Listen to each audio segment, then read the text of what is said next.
They say football is a game of inches. I say it's a game of sweat, blood, and the terrifying, biological impulse to dominate. That's what the janitor told me, mopping up what looked suspiciously like melted Gatorade mixed with something ferrous outside the Panthers' locker room late one Tuesday night. I was a sideline reporter then, privy to the quiet hum beneath the roar, the machinery of professional athletics grinding away at human limits. But even I wasn't prepared for the sheer, grotesque force that was Cameron Newton in his prime. He was built from granite and lightning, a quarterback who didn't just throw the ball, he threw his entire physical presence into every snap, a spectacle of size and speed that simply shouldn't exist in the same frame. Watching him run was less a sporting maneuver and more a geological event, seismic tremors recorded every time the helmeted behemoth tucked the ball. We talk about generational talents, but Cam was an evolutionary anomaly. He didn't just redefine the mobile quarterback, he established a devastating blueprint for what the position could become if you ignored every conventional wisdom about pocket protection and delicate precision. It was raw, unbridled power coupled with an almost childlike joy in celebration that made him irresistible, even to those whose teams he demolished. Remember that 2015 season, the MVP year? It wasn't just a statistical anomaly, it was a physical manifestation of dominance never before witnessed in the league.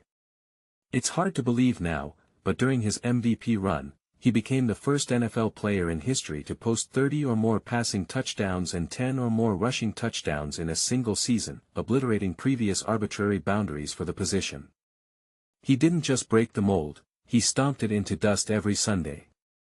The way he commanded the field, the way he leaped over piles of men, it wasn't just athleticism, there was something fundamentally disturbing about his mass accelerating at that velocity. I remember one analyst calling him the human trident, because he attacked defenses on three impossible axes, over the top, through the middle, and around the edges.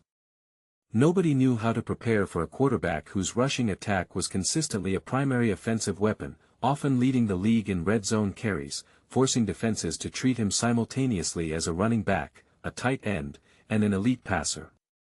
But the most unsettling element of Cam's dominance was something I only noticed when I got close, when I interviewed him after a particularly brutal victory.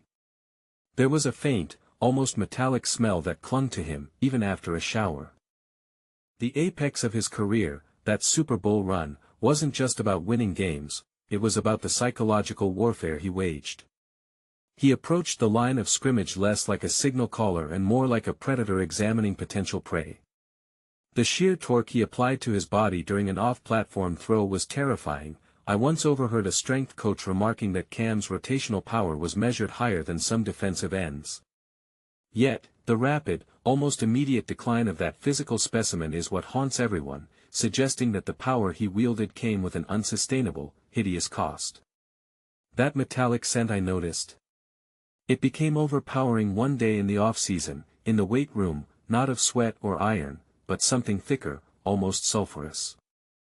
I dismissed it as bad ventilation or cheap cologne until I saw the trainer's logs, meticulous records of his nutritional intake and physical output, which grew exponentially demanding as the seasons wore on.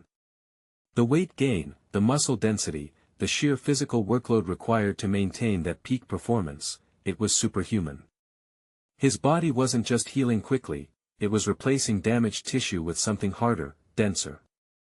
The horrifying fact that only slowly dawned on the medical staff, a detail kept fiercely under wraps, was that the sheer rotational force exerted on his joints and spine meant his body was rapidly calcifying bone tissue in response to repeated violent microtraumas, particularly within the shoulder and ankle.